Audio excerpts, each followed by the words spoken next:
gagawin yan kasi masyadong normal. Ako rito akong husgahan ng mga normal. Ang nawara life, buhay ko ay hindi normal. Ayaw mo sa akin baby, doon ka na sa normal. Di ko gagawin yan kasi masyadong normal. Paborito akong husgahan ng mga normal. Ang nawara life, buhay ko ay hindi normal. Ayaw mo sa akin baby, doon ka na sa normal. Push pa rin ako ng dope, strictly aim sa aking MC. Ang kita ko sa scope, alam mo ako si scope. Pag nag-2 na ako, runner ko si Pantagad. Pag sinabi ko na go, baby huwag kang maglakad. Kung wala aking gabay, ibigay ng customer sa'yo, sa'kin mo ibigay. It ain't easy pero kailangan merong gumawa. Tinikman kong maging square at agad kong niluwa. Yup, di ako bagay kung nasaan yung normal. Yung hindi pera usapan, ako ay nauutal.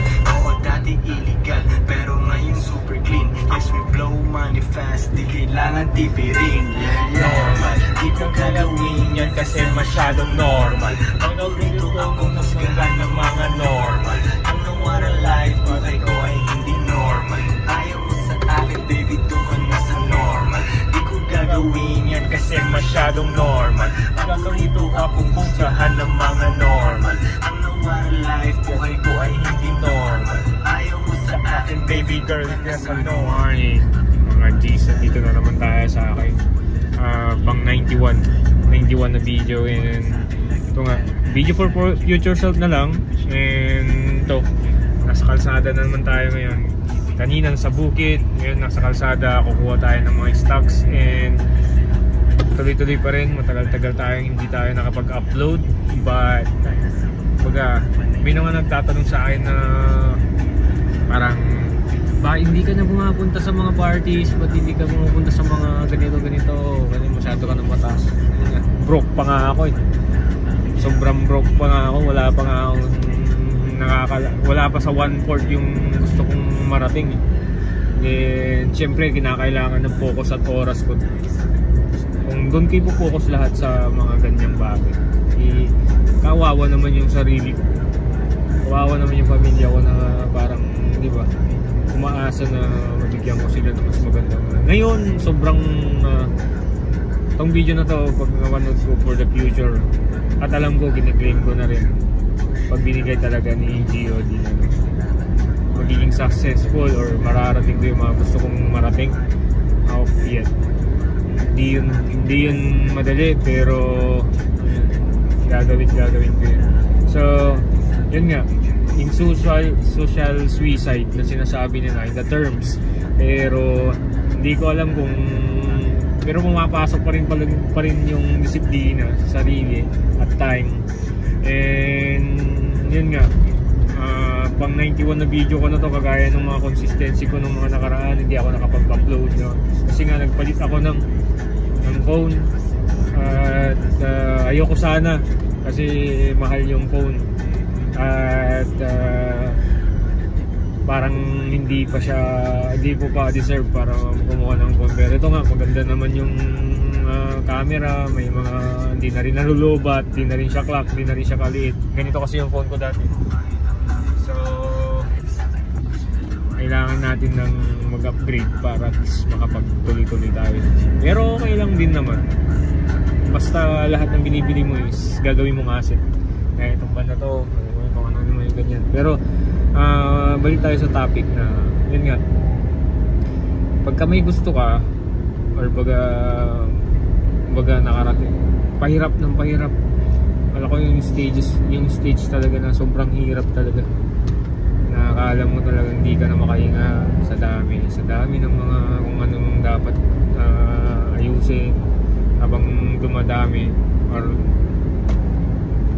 umuusad ka. Yun naman yung salubong ng mga problema. So isip-isip ko, kailangan na lang ang maging isip ko na lang is go forward. Ano man yung mangyari sa pag forward ko, at least trinay ko kung ano yung mga dapat kong gawin sa forward. Pero trinay ko yung ano yung hinarap ko talaga kung ano yung isa naman mawawalan na lang ako, mag-pivot na lang ako, hindi ko nalaman na nandun na pala yung gems, nandun na pala yung success. So sa lahat dyan na nahihirapan ngayon kagaya ko, well, mahirap naman talaga ang buhay kahit may pera ka eh. May pera ka, may mga friends ka, may mga, kung hindi ka happy inside, hindi mo nabuo yung happiness mo within yourself, internally, wala rin eh. Hindi rin kasi talaga magmamatter kahit gaano ka kayaman eh. Relationship sa asawa mo, yung mga ganun shit, yung relationship mo sa anak mo, sa pamilya, sa lahat, sa friends. Pero hindi, wag mo nang munang isipin yun, magtutok ka muna sa sarili mo gaya ng mga ginagawa ko ngayon. Siguro yung oras talaga, need to value the time, need to value yung worth ng time mo, kung worth it ba yung pag-aampasan mo ng oras, pag-gagastusan mo. So, and isa pang narinig ko is creative usage of time. Shit, yun yung isang mindfuck sa akin din na parang dapat pala every segundo talaga is ginagawa mo talagang kailangan ito, kailangan ganyan. And hindi kailangan laging perfect, pero try your best pa rin. Perfect is a word lang na nag-disseminate ng parang pagbagal. Kung sobrang perfectionist ka naman, hindi naman maganda. So kailangan balance pa rin. And yun nga, napakinggan ko yung Berman's Money Mixtapes ni Bugoy para mas lalong ganahan ako this day. And hopefully lahat kayo din mabigyan ng magandang araw ngayong araw na to. Well, every day is a new day. It's a birthday, it's a new lahat new.